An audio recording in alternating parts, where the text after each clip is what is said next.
The Galactic Council was the most powerful governing body in the entire galaxy. For centuries, it had ruled over countless planets, controlling resources, trade routes, and political influence.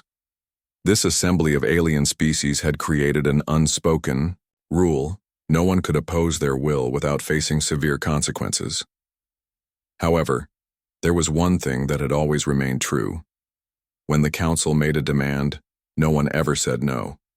The humans had just begun their journey among the stars, but their rapid technological advancements had caught the attention of the Council.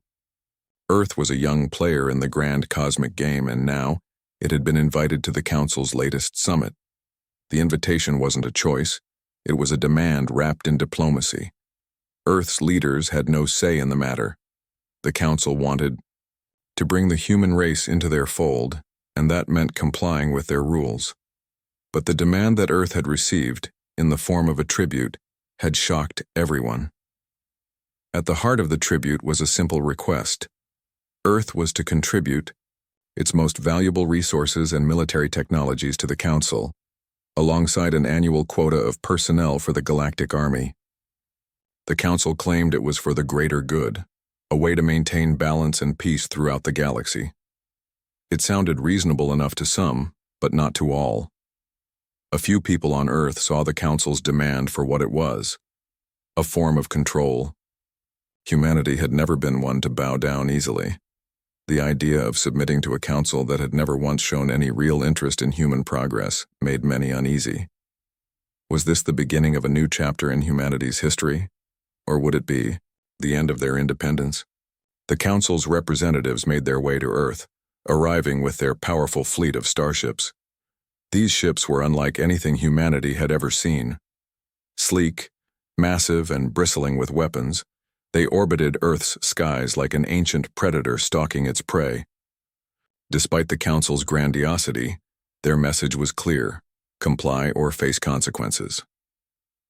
At the United Nations headquarters in New York City, world leaders gathered in secret to discuss how to respond. The room was tense, filled with the weight of uncertainty and fear. The entire planet was on edge, waiting for an answer. A large screen at the front of the room displayed the faces of the Council's representatives. The Drakthi, tall, intimidating beings with dark scales and sharp, calculating eyes, spoke first. Their leader, High Commander Zorak, was the first to make Earth's demand clear. "We've come to request tribute from your world, Earth." Zorak's deep voice echoed through the room.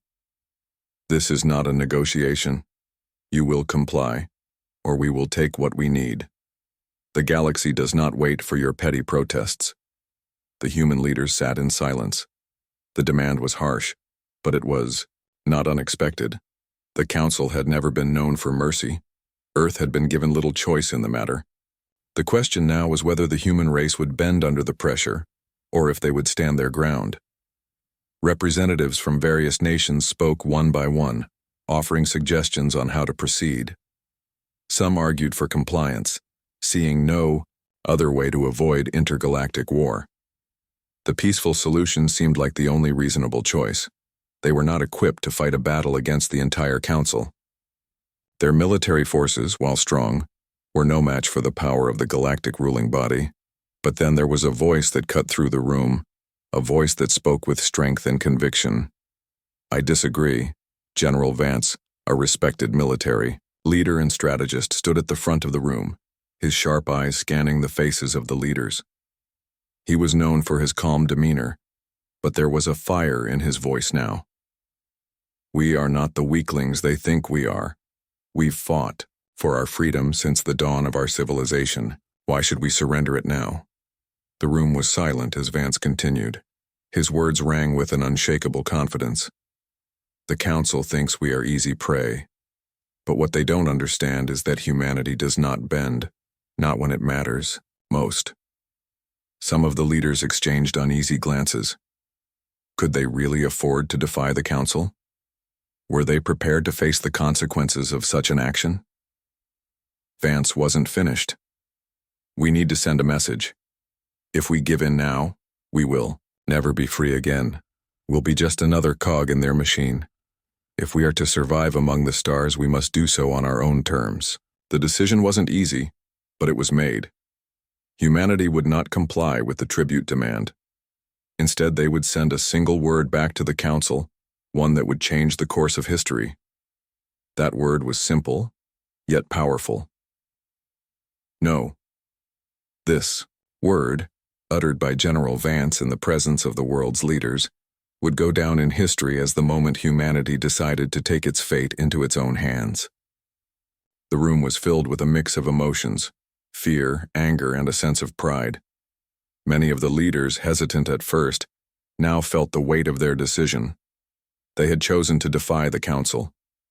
Across the globe, people watched in disbelief as the announcement was made.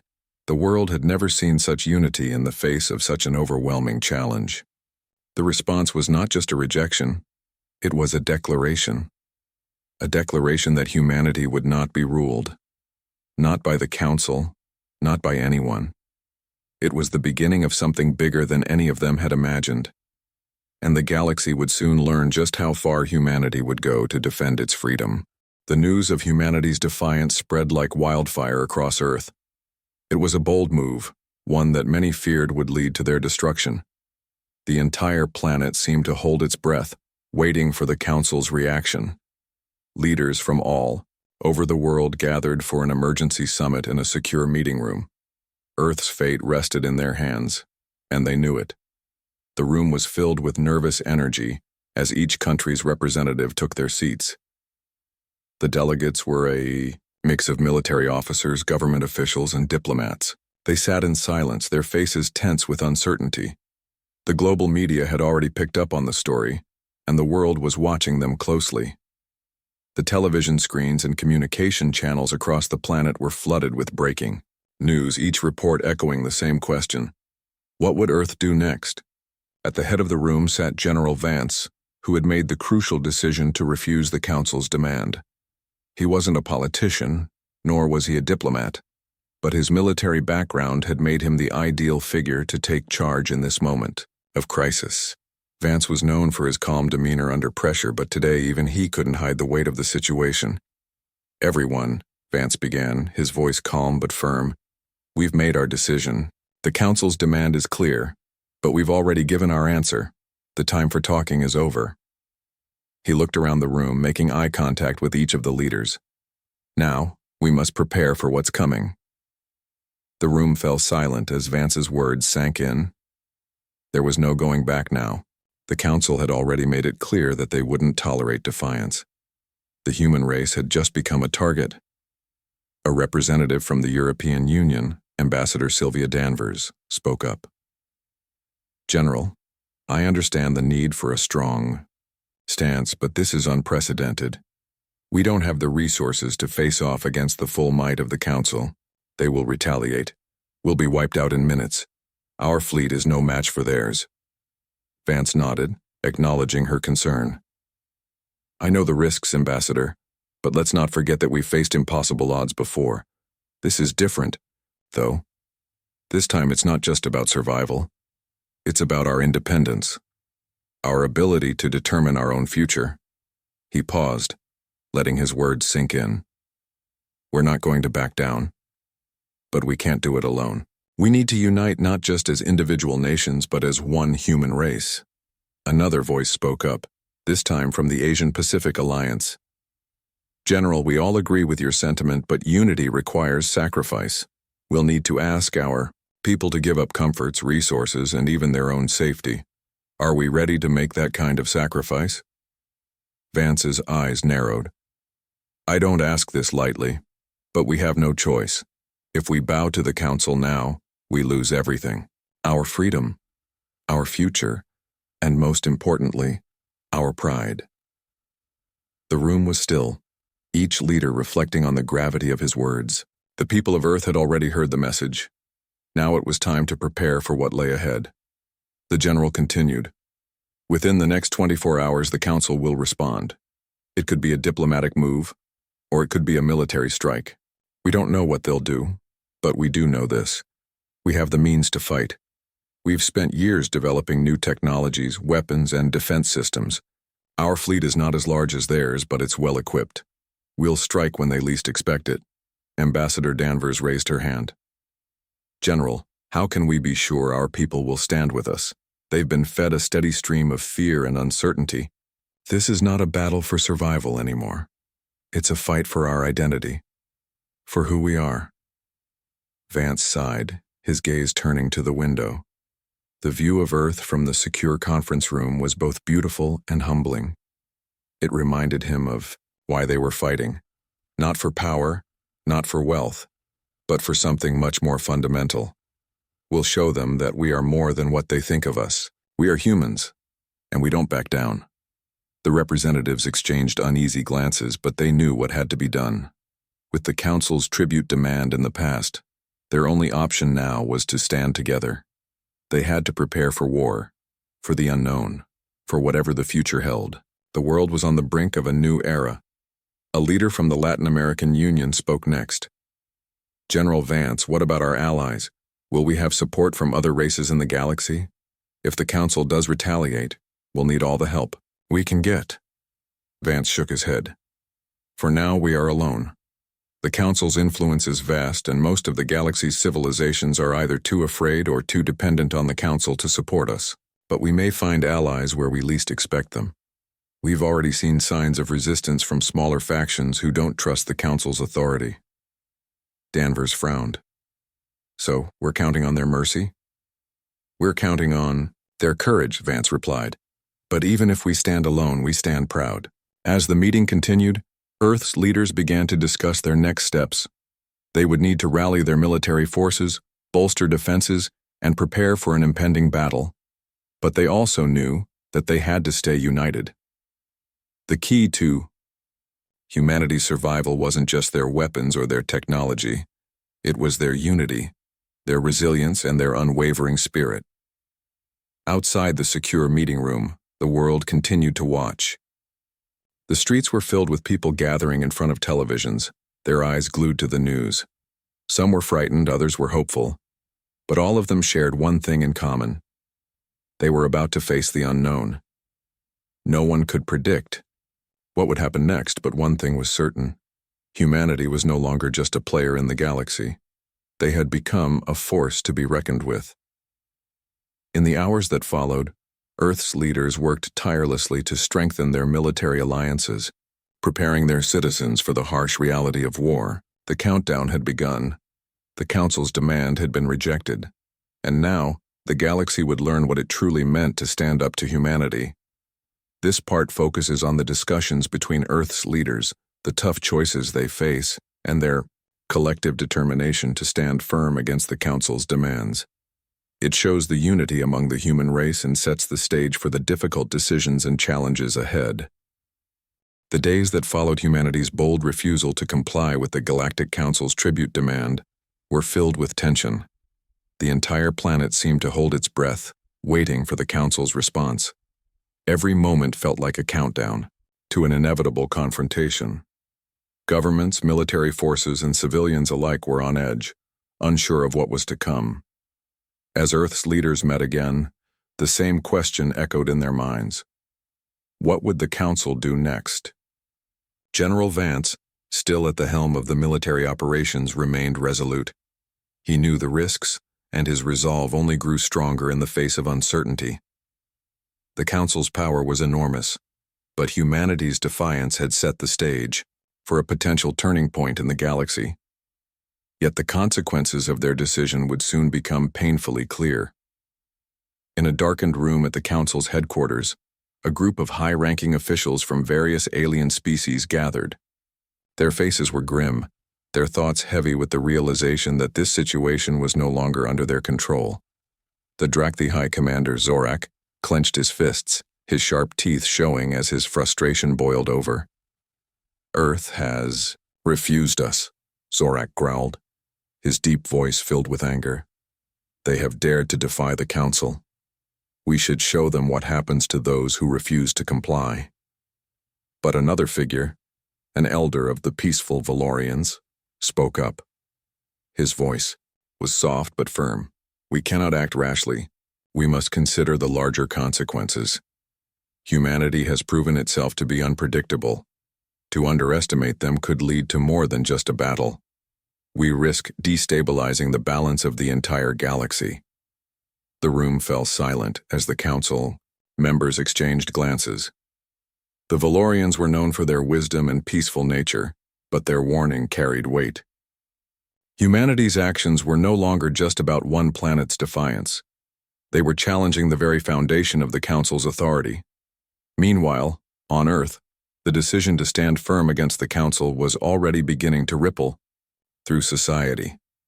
Fear and uncertainty spread like wildfire. The news networks were filled with reports of protests, debates, and growing unrest. People were scared, unsure whether the defiance would lead to war.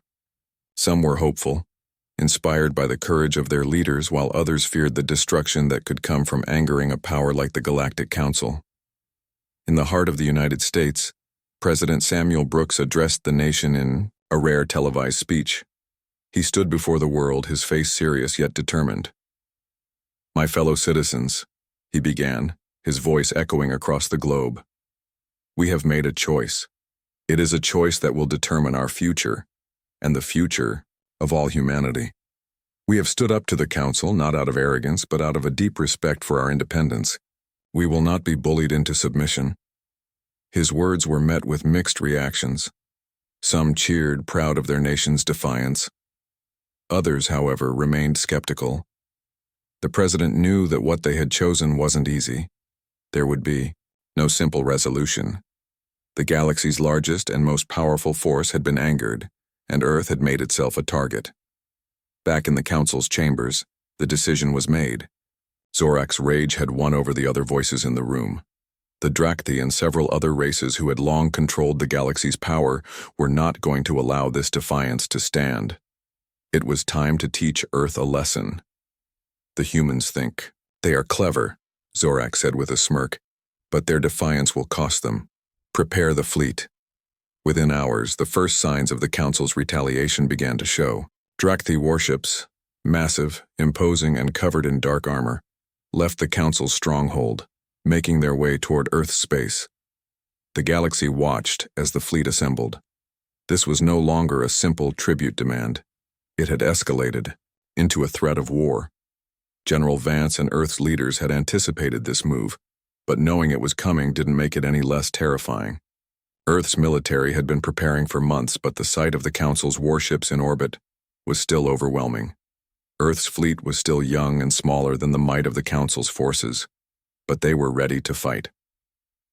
Vance stood before his command center, looking over the displays that showed Earth's defense systems and the incoming Council fleet.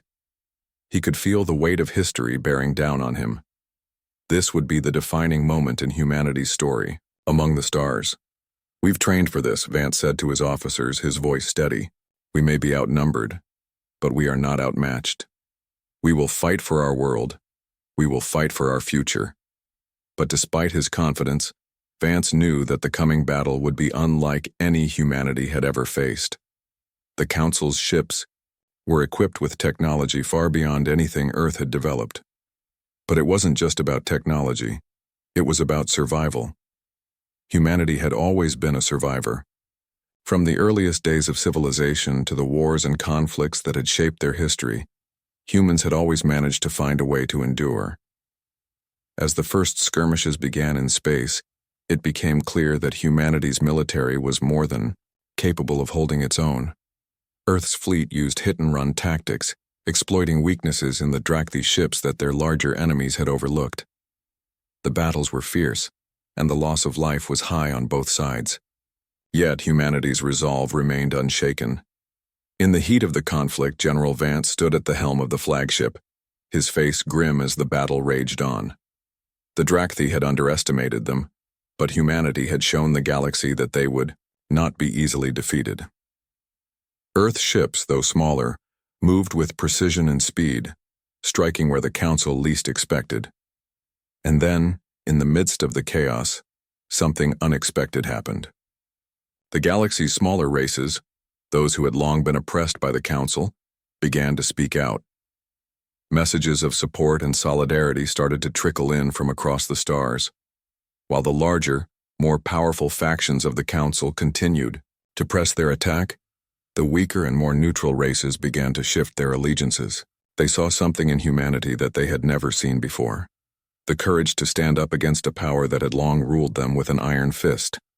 The galaxy was watching, and for the first time in history, humanity had become the symbol of resistance. The Council's retaliation was only the beginning, but humanity had shown that they would not be crushed. And as the war continued, Earth's future seemed a little brighter. The war between humanity and the Galactic Council had begun. The battles fought in space were only the beginning. While Earth's forces had managed to hold their ground against the Drakthys' advanced warships, the Council's response was relentless. They had underestimated humanity's resolve, but the cost of defiance was steep. General Vance stood in the command center of Earth's flagship, the Resolute. His face, usually calm and composed, was now etched with the burden of leadership. Every decision he made would affect the future of the human race. The Council's fleets were massive, and their ships were equipped with unimaginable firepower. Earth's forces, while skilled, lacked the numbers and the sheer technological edge to go toe-to-toe with the full might of the Council. But they had something that no other force in the galaxy had: unity and the will to fight for survival. "We can't afford to sit back and wait," Vance said, his voice firm as he spoke to his top commanders. "The Council will continue to press us until we break. We need to take the fight to them." One of his officers, Commander Rachel Lee, stepped forward.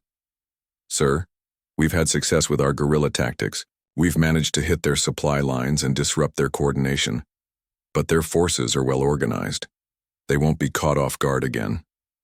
Vance nodded, acknowledging the difficulty of their situation. "I know, but we can't let up.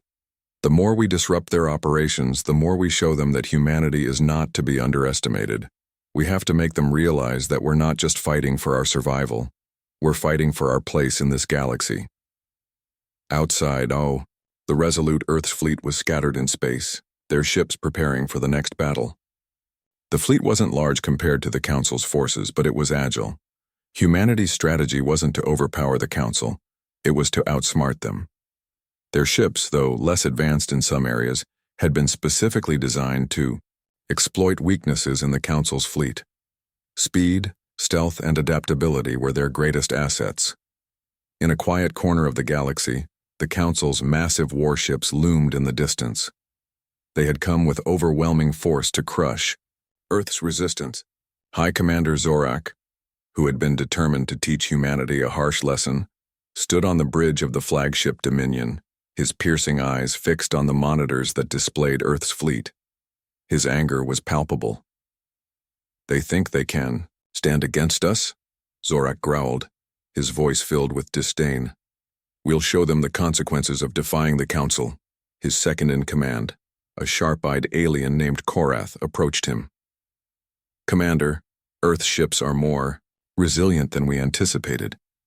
They're striking at our supply chains and communications, making it difficult to respond effectively. It's becoming clear that they're not just fighting back, they're adapting to our tactics."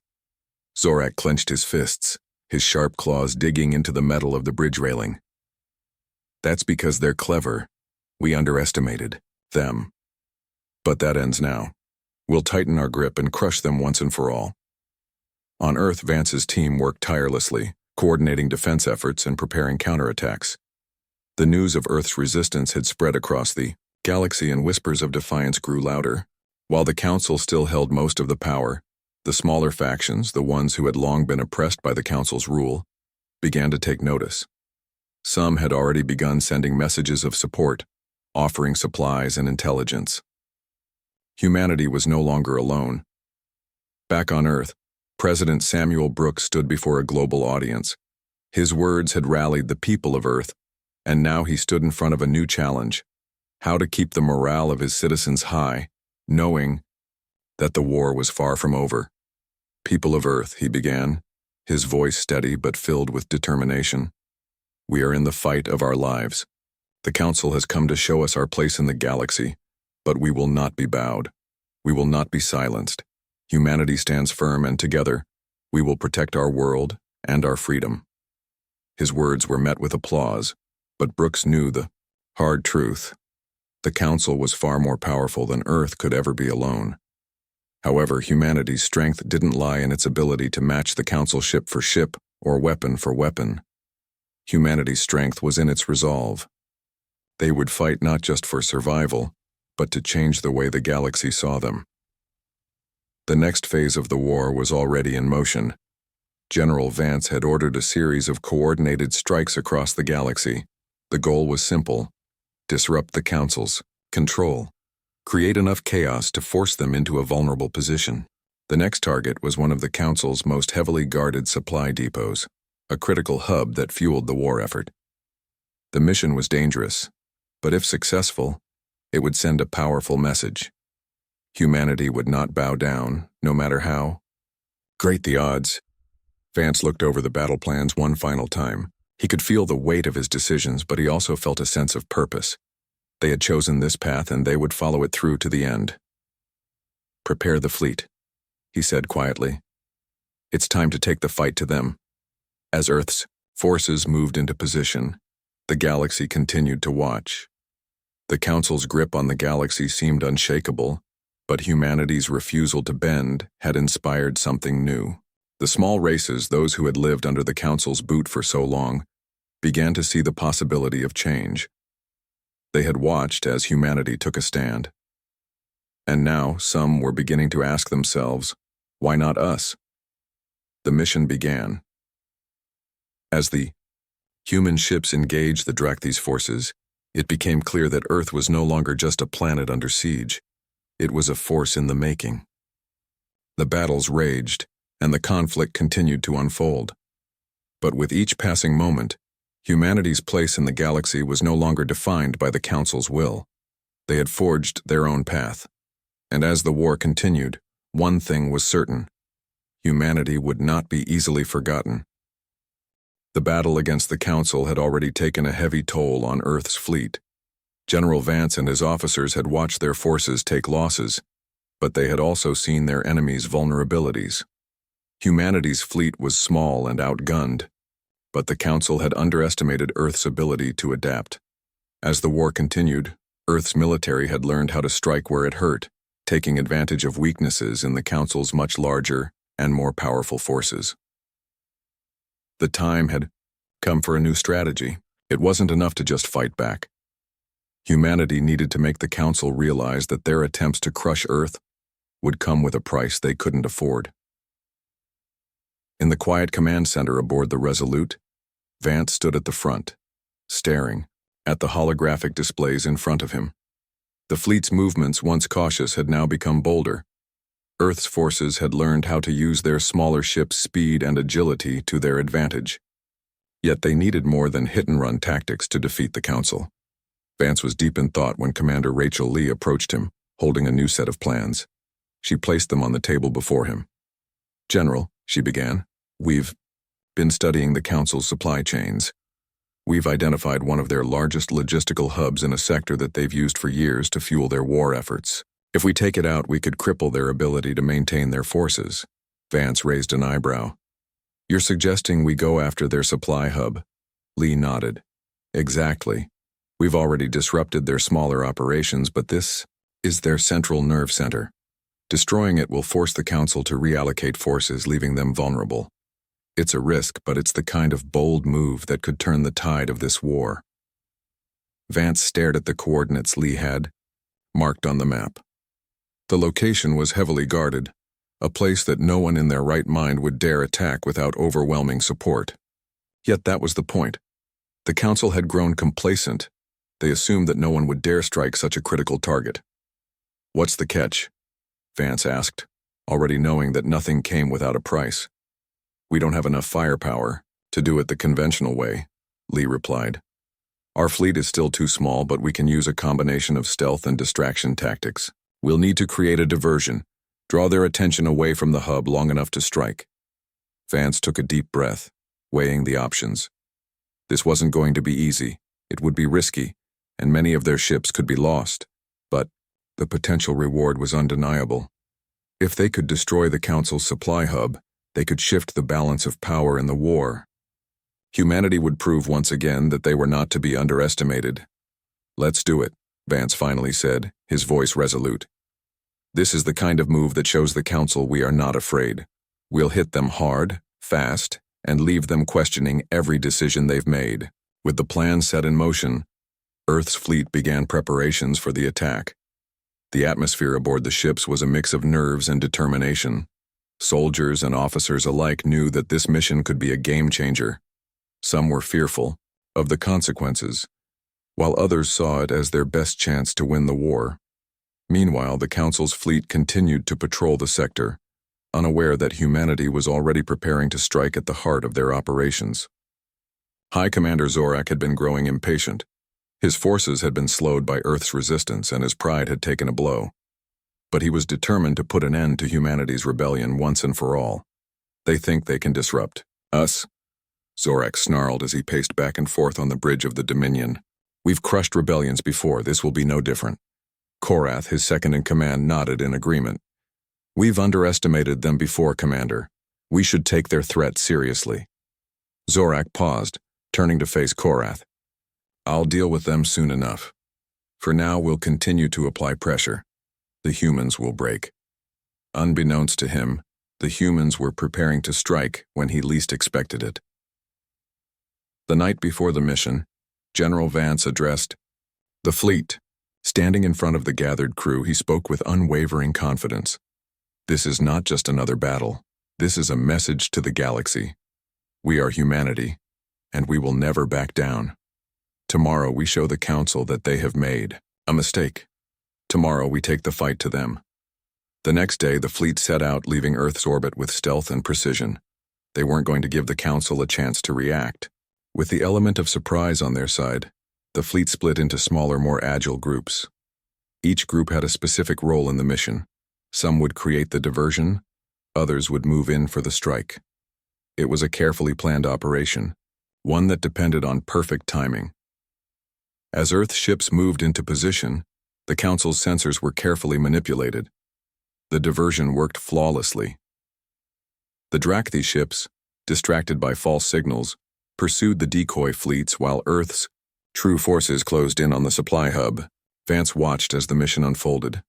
The tension was palpable, but he knew that this was their only chance. Minutes before the strike, Vance spoke to his crew once again. "Remember, we do this together. Every life aboard these ships matters. Stay focused, stay sharp, and above all, don't hesitate." With that, the attack began.